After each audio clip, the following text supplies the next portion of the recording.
Assalamualaikum warahmatullahi wabarakatuh. Waalaikumsalam warahmatullahi wabarakatuh. Alhamdulillahirabbil alamin. Shalatu wassalamu ala asrofil anbiya'i wal mursalin sayyidina wa maulana Muhammadin amma ba'du. Yang saya hormati pengasuh Pondok Pesantren Madrasatul Quran, beliau Kiai Haji Abdul Hadi Yusuf beserta keluarga. Yang saya hormati Ketua Majelis Tarbiyah wa Ta'lim beserta jajaran kepengurusannya. Yang saya hormati Mudir Mahat Ali Yusuf Masyar dan para dosen-dosen yang lain serta staf-staf yang lain. Dan yang saya hormati dosen pengampu mata kuliah Ilmu Nasikh Mansukh, beliau Bapak Andi Winata. Dan yang tak lupa pula teman-temanku Mahasantri Mahat Ali Yusuf Masyar yang insya Allah hamilul Quran lafdhon wa ma'nan wa amalan, amin amin ya rabbal alamin. Pertama-tama marilah kita panjatkan puja dan puji syukur kita kehadirat Allah Subhanahu wa taala, yang dimana pada kesempatan kali ini saya dapat mengerjakan tugas ujian tengah semester mata kuliah Nasikh Mansukh dengan keadaan sehat walafiat. Alhamdulillahirabbil alamin. Salawat serta salam tetap tercurah limpahkan kehadirat baginda Nabi Muhammad sallallahu alaihi wasallam, yang dimana beliau telah membimbing kita dari jalan kegelapan menuju jalan yang terang benderang, yakni ad-dinul Islam. Langsung saja di sini saya sebagai mahasantri semester 3 Mahasantri Mahat Ali Yusuf Masyar semester 3 akan melakukan kewajiban saya, yaitu sebagai mahasantri yang diberi tugas untuk membuat video pada mata kuliah Ilmu Nasikh Mansukh ini. Langsung saja, saya di sini akan menjelaskan tentang apa sih Ilmu Nasikh Mansukh itu. Pengertian Ilmu Nasikh Mansukh. Nasikh dan Mansukh adalah dua istilah kunci dalam kajian ulumul Quran, yaitu ilmu-ilmu Al-Quran yang membahas tentang adanya perubahan, penggantian, atau penghapusan suatu hukum syariat oleh hukum syariat yang datang kemudian. Suatu hukum syariat oleh hukum syariat yang lain yang datang kemudian gitu. Jadi secara sederhana itu gini. Ilmu ini menjelaskan bahwa dalam proses penurunan syariat Islam secara bertahap, yaitu melalui Al-Quran dan Sunnah, Allah Subhanahu wa Ta'ala terkadang mengganti suatu ketetapan hukum dengan ketetapan hukum yang lain gitu. Kayak diubah-ubah lah hukumnya gini menjadi gini gitu. Nah, menurut definisi dari nasikh, yaitu penghapus atau pengganti, itu nasikh ya. Ayat atau dalil syar'i, yaitu dari Al-Quran dan Sunnah, yang datang kemudian dan berfungsi mengganti, membatalkan, atau menghilangkan hukum dalil yang terdahulu. Itu definisi dari definisi dari nasikh. Lalu yang mansukh, menurut definisi ialah yang dihapus atau yang diganti. Ayat atau dalil syar'i yang datang terlebih dahulu dan hukumnya telah diganti atau dibatalkan oleh dalil yang datang kemudian. Itu definisi dari mansukh. Jadi ilmu nasikh mansukh itu sangat berkaitan. Mansukh bukannya berkaitan sih, emang menjadi satu gitu. Yaitu mansukh sebagai yang dihapus atau yang diganti hukumnya, nasikh sebagai penghapus atau pengganti hukumnya dari mansukh gitu. Nah, ini tujuan dari ilmu nasikh mansukh ini. Antara lain ialah untuk mempermudah umat sebagai takhfif. Hukum yang baru terkadang lebih ringan daripada hukum yang lama. Misalnya, awalnya diwajibkan untuk puasa pada hari Asyura. Kemudian hukum ini diganti dan diringankan dengan kewajiban puasa Ramadan gitu. Itu tujuannya antara lain untuk mempermudah umat. Adapun untuk menyesuaikan dengan perkembangan umat, yaitu tadarruj fi syar'i. Tadarruj fi tashri. Ya, ini jelaskan syariat yang diturunkan secara bertahap untuk mendidik dan menyesuaikan diri dengan kondisi masyarakat yang baru saja meninggalkan kebiasaan buruk, yaitu kebiasaan jahiliyah. Contohnya gini, larangan meminum khamr diturunkan secara bertahap, tidak langsung diharamkan secara total gitu. Itu untuk bagian menyesuaikan dengan perkembangan umat. Adapun untuk sebagai ujian dan cobaan, ibtila, perubahan hukum merupakan ujian untuk melihat sejauh mana keimanan dan ketaatan seorang umat terhadap Allah Subhanahu wa taala, baik perintah Allah maupun larangan-larangan Allah gitu. Ada juga untuk menjadikan hukum yang lebih baik, khairum minha aw mithluha, sebagaimana yang disebutkan dalam Al-Qur'an. Setiap ayat yang dinasah akan diganti dengan yang lebih baik atau setara. Ada dalam surat Al-Baqarah ayat 106 yang berbunyi, A'udzu billahi minasy syaithanir rajim. Bismillahirrahmanirrahim. Ma nansakh min ayatin aw nunsiha na'ti bi khairin minha aw mithluha. Ma nansakh min ayatin aw nunsiha na'ti bi khairin minha aw mithluha. Alam ta'lam anna Allah ala kulli syai'in qadir. Yang artinya, ayat mana saja yang kami nasahkan atau kami jadikan manusia lupa kepadanya, kami datangkan yang lebih baik darinya atau yang sebanding dengannya. Tiadakah kamu mengetahui bahwa sesungguhnya Allah Maha Kuasa atas segala sesuatu gitu. Jadi tujuannya antara lain yaitu untuk mempermudah umat, yang dimana yang contohnya yaitu hukum yang baru terasa lebih ringan dari hukum yang lama, itu untuk menyesuaikan dengan perkembangan umat. Tadarruj fi tashri, yaitu syariat yang diturunkan secara bertahap. Yang tadi contohnya yaitu meminum khamr yang tidak diharamkan secara total. Jadi kan gini, dulu itu meminum khamr itu sebuah habit atau kebiasaan buruk orang jahiliyah. Apabila ini langsung diharamkan secara total, pasti langsung kaget. Gak bisa dia itu langsung meninggalkannya secara total. Makanya oleh itu Allah meringankan dengan bertahap hukumnya. Bertahap, gak langsung diharamkan secara total. Mulai dari diharamkannya waktu sebelum sholat tidak boleh meminum khamr. Terus berjalan di bertahap sampai sekarang yaitu diharamkan secara total. Ada juga untuk sebagai ujian tadi itu, ujian yaitu untuk melihat sejauh mana sih keimanan dan ketaatan umat manusia kepada perintah Allah itu. Nah, di sini ada contoh sedikit tentang nasikh mansuh, yaitu perubahan arah kiblat. Hukum mansuh yaitu hukum yang lama. Awalnya kaum muslimin di Madinah diperintahkan sholat menghadap Baitul Maqdis, yaitu Yerusalem, berdasarkan praktek yang berlaku saat itu. Kemudian hukum ini dihapus.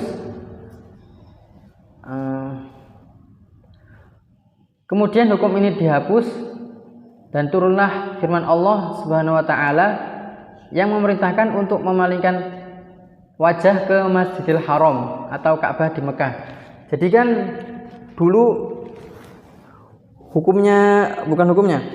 dulu kan orang muslim ketika sholat itu menghadap ke Yerusalem. Kemudian dinasikh, yaitu diganti hukum tersebut yaitu perintah Allah agar berpindah ke arah Ka'bah, yaitu di Masjidil Haram. Itu sedikit contoh dari ilmu nasikh mansukh. Nah, ini ada jenis-jenis nasakh. Satu jenis nasakh antara lain menasakh hukumnya tetapi teksnya tetap ada. Inilah jenis yang paling banyak terjadi. Ayatnya masih dibaca dalam Al-Quran, tetapi hukum yang terkandung di dalamnya sudah tidak berlaku. Contoh, kasus perubahan rasio kewajiban untuk berperang. Jadi jenis ini yaitu paling banyak terjadi. Kenapa? Karena ayatnya masih ada dan dibaca dalam Al-Quran, tetapi hukumnya yang sudah tidak ada, sudah tidak berlaku. Kedua, menasakh teksnya tetapi hukumnya tetap berlaku. Teks ayatnya tidak lagi ada dalam mushaf Al-Quran, namun ketetapan hukumnya masih berlaku. Contoh, hukuman bagi pezina yaitu untuk dirajam, di mana teksnya hilang tetapi hukumnya tetap berlaku berdasarkan sunnah gitu. Ini ayatnya tidak ada lagi dalam mushaf Al-Quran, namun ketetapan hukum tersebut masih berlaku, tapi masih berlaku itu berdasarkan sunnah gitu. Yang ketiga, contoh jenisnya yaitu menasakh hukum dan teksnya sekaligus, baik teks maupun hukumnya sama-sama dihapus. Contohnya, beberapa riwayat tentang ayat-ayat yang turun terkait jumlah susunan yang mengharamkan pernikahan yang kemudian dihapus secara total gitu. Yaitu tadi 3 jenis-jenis nasakh. Nah, perlu diketahui bahwa ilmu nasikh mansukh ini hanya berlaku untuk hukum syar'i, yaitu pada perintah dan larangan. Pada hal yang lain, yaitu pada kisah-kisah dalam Al-Quran, janji-janji Allah, akidah, berita atau informasi yang bersifat mutlak itu tidak berlaku. Hanya berlaku pada perintah dan larangan Allah. Itu tadi sedikit tentang definisi jenis-jenis tentang ilmu nasikh mansukh. Lanjut ke materi yang saya sampaikan.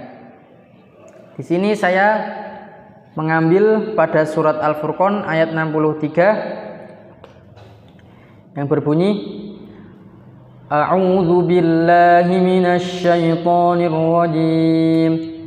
Bismillahirrahmanirrahim. Wa ibadur rahmanil ladzina yamshuna 'alal ardi haunan wa idza khatabahumul jahiluna qalu salama. Yang artinya, dan hamba-hamba Tuhan yang Maha Pengasih itu adalah orang-orang yang berjalan di bumi ini dengan rendah hati. Dan apabila orang-orang bodoh menyapa mereka dengan perkataan kasar, mereka mengucapkan kata-kata yang baik, yaitu salam. Al-Furqan ayat 63. Dijelaskan di sini pada kitab Nasikh Mansukh, qala ba'duhum aktsarun nasi ala au qauluhu salaman mansukhun bi ayatil qitali. Sebagian ulama mengatakan, mayoritas orang berpendapat bahwa ucapan lafaz salaman ini pada ayat ini itu dinasakh oleh ayat perintah berperang. Wa qauluhu salaman minat tibaru'i walaysa minat tahiyyati. Minat tabaru'i walaysa minat tahiyyati. Namun ada juga yang menafsirkan bahwa maksud salaman ini di sini adalah ungkapan pelepasan diri, tabarru'i, bukan salam penghormatan. Jadi kan ada dua pendapat gitu. Menurut sebagian ulama itu mayoritas kan orang-orang berpendapat kalau salaman di sini itu dinasakh oleh ayat-ayat perang. Ada juga yang menafsirkan bahwa salaman di sini itu sebagai adalah untuk pelepasan diri, tabarruk, bukan salam penghormatan gitu. Qala al-Qadi Muhammad ibn al-Arabi qad bayyana fil imla'i bi anwaril fajri wal ahkami ma'nal ayati 'ala timam. Beliau Al-Qadhi Muhammad bin Al-Arabi berkata, ya, beliau yang mengarang kitab ini, kami telah menjelaskan dalam kitab Al-Imla lil Anwar Al-Fajri wal Ahkam tentang makna ayat ini secara sempurna. Beliau telah menjelaskan makna salaman itu secara sempurna pada kitab Al-Imla lil Anwar Al-Fajri wal Ahkam itu. Nah, wa madhab Sibawai fiha anna salama minal bara'ati la minat tahiyati. Kalau di sini menurut mazhab Siwabai, makna salaman di sini adalah pernyataan berlepas diri, bara'ah, bukan bentuk penghormatan, tahiyah. Walladhi yasihu fi dzalika anna adh-dhahira hahuna biqauli salaman yahtamilu tahiyyati wa yahtamilul qaula as-sadada. Akan tetapi yang benar adalah bahwa makna yang tampak dalam ucapan salaman masih mengandung dua kemungkinan dari makna ayat salaman, lafaz salaman tadi. Yang satu yaitu bisa bermakna salam penghormatan, yang dua bisa bermakna ucapan yang baik, yang lurus, yaitu qaulan sadidan.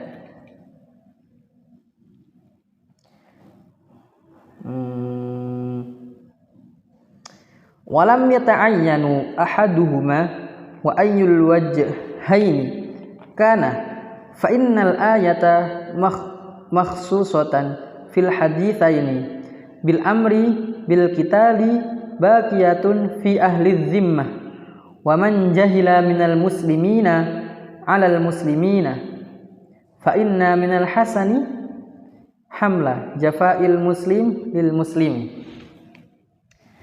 Tidak ada satu makna yang harus dipastikan secara tunggal. Maka dari sisi manapun ia ditafsirkan, tetaplah benar bahwa ayat ini itu ditaksis, bukan dinasakh oleh hadis-hadis tentang perintah berjihad. Namun ayat ini tetap berlaku dalam hubungannya terhadap ahlul zimmah, yaitu orang yang tidak muslim yang hidup dalam perlindungan orang muslim, dan juga berlaku dalam interaksi antara sesama kaum muslimin ketika ada orang muslim yang berlaku jahil terhadap saudaranya sesama muslim. Nah, jadi gitu. Jadi makna ini itu enggak tunggal, umum maksudnya itu. Dari sisi manapun ia ditafsirkan. Bahwa emang ayat ini itu ditaksis oleh hadis-hadis yang merintahkan untuk berjihad. Dan ayat ini berlaku hubungannya oleh aluzimah tadi, yaitu orang Islam, orang non-Islam yang berlindung kepada, yang hidup dalam perlindungan orang muslim itu. Selain orang aluzimah tadi, juga berlaku pada interaksi sama kaum muslimin, yaitu ketika saudara kita orang muslim jahil kepada kita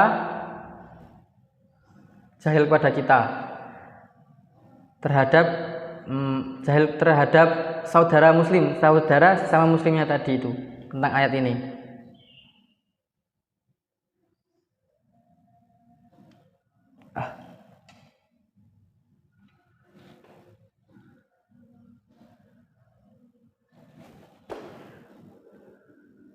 Jadi gitu tadi penggalan ini.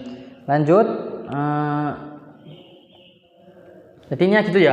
Ayat ini itu ditaksis dan berlaku untuk orang ahlul zimmah dan orang muslim yang jahil kepada orang muslim. Makna ayat ini. Lanjut.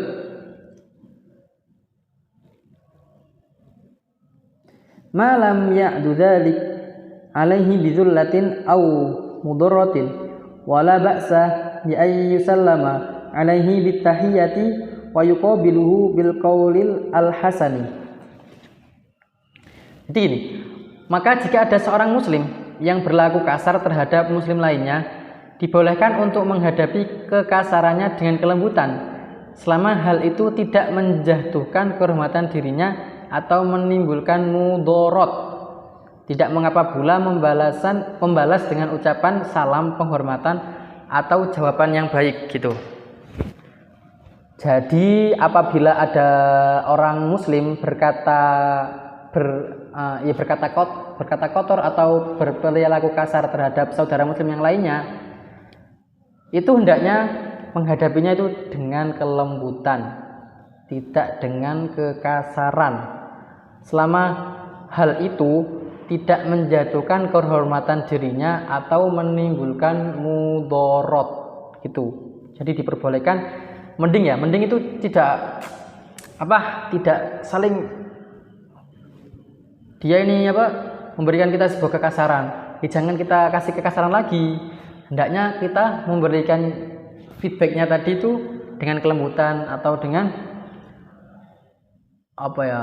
ucapan yang bagus lah, selagi tidak menjatuhkan kehormatan dirinya atau menimbulkan mudorot kepada kita dan orang muslim tadi gitu. Lanjut. Wa amma dzimmiyu faqad udzinallahu fi mulayanatihi wa birrihi la fi ihtimali jafaihi fa inna dzalika la yajuzu li muslimin bihalin. Adapun terhadap ahlul zimmah, Allah telah membolehkan kita untuk bersikap ramah dan berbuat baik kepada mereka. Namun tidak dibolehkan bagi seorang muslim untuk menanggung penghinaan mereka.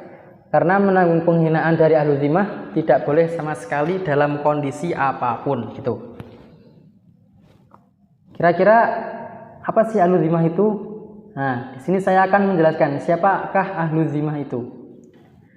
Ahlul zimmah adalah orang-orang non-muslim yang hidup di bawah perlindungan pemerintahan Islam dengan membayar jizyah dan tunduk pada hukum yang berlaku. Jadi mereka itu berhak atas jaminan keamanan jiwa, harta, dan kehormatan selama mematuhi perjanjian dengan pemerintahan Islam tadi ya. Membayar jizyah itu kayak pajak lah. Jadi pajak orang non muslim tadi membayar jizyah kepada orang yang muslim. Jadi jizyah itu kayak pajak. Selama pajak karena orang non muslim tadi itu dirinya, hartanya, soalnya kehidupannya itu dilindungi oleh orang muslim. Makanya orang non muslim tadi harus membayar jizyah kepada orang muslim yang melindungi orang non muslim tadi. Itu tadi, siapakah itu ahlul zimmah itu? Orang-orang non-muslim yang hidup di bawah perlindungan pemerintahan Islam. Terus, sikap kita terhadap ahlul zimmah. Allah memerintahkan umat Islam untuk berlaku adil dan berbuat baik kepada mereka selama mereka tidak memusuhi Islam, tidak memusuhi kita sebagai orang muslim. Firman Allah pada surat Al-Mumtahanah ayat 8, A'udzu billahi minasy syaithanir rajim. La yanhaakumullahu 'anil ladzina lam yuqatilukum fid din wa lam yukhrijukum min diyarikum an tabarruhum wa tuqsitu ilaihim. Innallaha yuhibbul muqsitin. Artinya, Allah tidak melarang kamu untuk berbuat baik dan berlaku adil kepada orang-orang yang tidak memerangimu karena agama dan tidak mengusirmu dari negerimu. Sesungguhnya Allah mencintai orang-orang yang berlaku adil. Quran surat Al-Mumtahanah ayat 8. Di sini kita juga harus ada batasan kepada ahlul zimmah itu. Batasan dalam berbuat baik. Beliau Ibnu Al-Qadhi Al-Arabi pada kitab Nasih Mansuh menjelaskan boleh berbuat baik kepada ahlul zimmah, misalnya dengan bersikap ramah, menolong dalam hal yang mubah, atau berkata lembut. dan tidak boleh menanggung penghinaan dari mereka. Menanggung penghinaan dari mereka tidak boleh. Maksudnya itu apa? Maksudnya di sini ialah seorang muslim tidak boleh membiarkan dirinya dilecehkan, dihina atau direndahkan martabatnya oleh al-zimah tadi. Karena Islam menempatkan umatnya pada posisi yang izzah, kemuliaan, bukan kehinaan. Apabila seorang muslim menoleransi penghinaan dari al-zimah, berarti ia menyalahi prinsip ini dan bisa mengakibatkan kerendahan Islam di mata mereka. Ya, tadi. Jadi Ibnu Arabi itu menjelaskan boleh saja kita itu berbuat baik kepada al-zimah tadi itu. Berbuat baik seperti saling tolong menolong, bersikap ramah, habis itu enggak nyentak-nyentak, berkata-kata lembut lah. Umumnya berbuat baik itu kayak gimana. Terus yang tidak diperbolehkan ialah menanggung penghinaan dari ahlu zimah tadi. Tidak boleh. Tidak boleh menanggung penghinaan. Ini maksudnya gimana sih bang? Ini seorang muslim tidak boleh tadi itu. Jadi apabila kita dilecehkan, dihina atau direndahkan martabatnya oleh ahlu zimah, itu kita tidak boleh ambil diam. Karena kita sebagai muslim itu ditempatkan pada yang izah, yaitu kemuliaan. Apabila kita ketika kita dilecehkan atau dihina atau direndahkan martabatnya sebagai seorang muslim, kita hanya diam, itu namanya bukan kemuliaan lagi, itu udah kehinaan itu. Makanya harus ditoleransi sikap kayak gitu. Dan di sini dijelaskan jika seorang muslim menoleransi penghinaan dari ahlu zimah, berarti ia menyalahi prinsip. Tidak boleh menoleransi penghinaan dari zimah gitu. Kalau menoleransi, dia itu menyalahi prinsip ini gitu. Jadi ahlu zimah itu tetap harus diperlakukan dengan baik dan adil. Namun kebaikan itu ada batasnya. Kalau mereka berbuat jahil, kita boleh bersikap ramah loh ya. Kalau mereka berbuat jahil kayak apa sih yang nguncal-nguncal waktu ta apa ngono ya. Kita boleh membalasnya dengan bersikap ramah dan membalas dengan perkataan baik. Tapi kalau sampai menghina atau merendahkan martabat sebagai seorang muslim, maka ini tidak boleh ditoleransi sekali. Sebab Islam mengajarkan berbuat baik tanpa mengorbankan kemuliaan iman itu.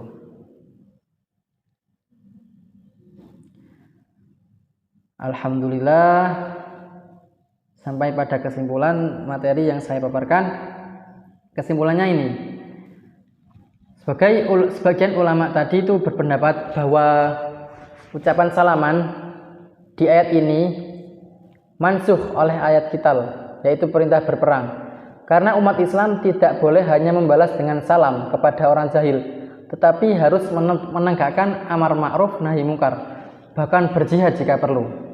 Habis itu pendapat yang lain mengatakan bahwa salaman di sini bukan salam penghormatan, tetapi ungkapan tabarruk, berlepas diri dari kebodohan dan perilaku buruk orang jahil. Jadi kan tadi ada dua pendapat. Yang satu itu dinasakh oleh ayat perang, yang satu itu maksud dari salaman itu sebagai ungkapan tabarruk dari kebodohan dan perilaku buruk orang jahil. Lalu Ibnu Al-Arabi menegaskan, jadi salaman itu ditafsirkan menjadi dua, yaitu sebagai salam penghormatan, tahiyah, sebagai ucapan yang baik atau lurus, qaulan sadida, yaitu kalimat yang tidak menyakiti dan juga tidak merendahkan diri. Karena kedua makna ini sama-sama mungkin dan tidak ada yang harus ditetapkan tunggal. Sama-sama ya, ayat makna salaman ini sama-sama mungkin, tidak harus ditetapkan yang tahiyah atau yang qaulan sadida, tidak harus ditetapkan sebagai tunggal. Lalu perlu diketahui bahwa ayat yang saya ambil tadi, ayat 63 surat Al-Furqan, itu tidak dinasakh akan tetapi ditaksis, yaitu dikhususkan oleh hadis-hadis yang memerintahkan untuk berjihad. Jadi materi yang saya ambil kali ini pada surat Al-Furqan ayat 63 itu ayatnya tidak dinasakh tetapi ditaksis gitu. Dan ayat ini mengajarkan adab seorang muslim untuk merendahkan hati, tidak membalas kebodohan dengan kebodohan, tapi dengan ucapan yang baik yang menjaga kehormatan dirinya gitu. Kurang lebih seperti itu tugas materi yang saya dapat sampaikan, saya paparkan. Semoga pada tugas kali ini saya mendapatkan nilai yang sebaik-baik mungkin. Kurang lebihnya mohon maaf. Ihdinas siratal mustaqim. Wassalamualaikum warahmatullahi wabarakatuh.